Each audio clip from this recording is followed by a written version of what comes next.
This AgVision program is made possible through the generous support of Syngenta Seeds NK brand.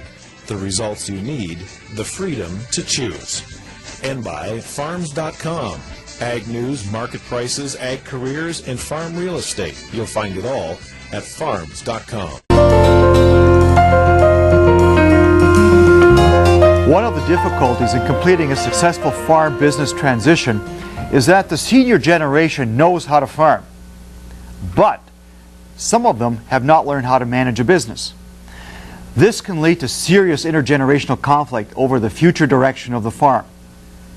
Two brothers have managed to amass thousands of acres of farmland in one of the largest dairy herds in the province. And they've done that by sheer hard work, determination, and some very good timing in buying quota. They regularly work 80 to 100-hour weeks. Their plan is to transition their agribusiness to a consortium of 5 cousins.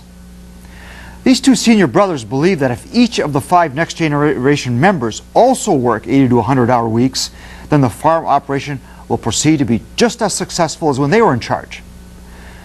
Now, there are 2 huge problems with their assumptions. Number one, what if the next generation wants to be more successful than their fathers? Now, this is actually trickier than it sounds.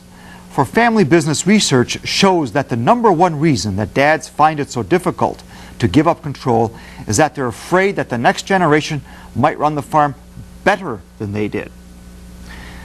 The second big problem is one of work-family balance. The younger generation, as I read them, often does not share the workaholic attitudes of their parents.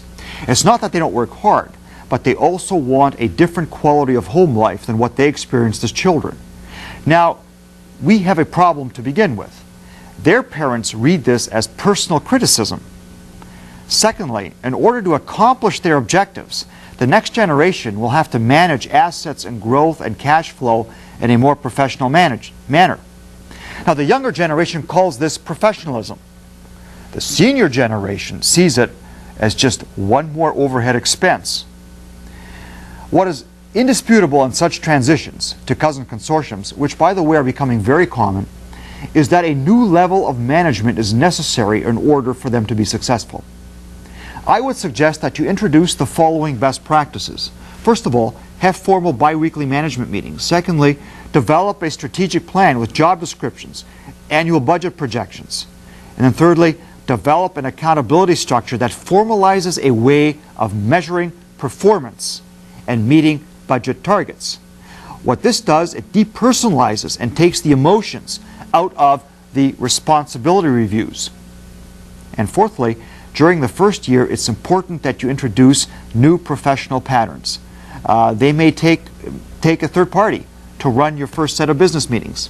Remember, sharpening your management practices can be accomplished once your farm family commits to professionalizing your business.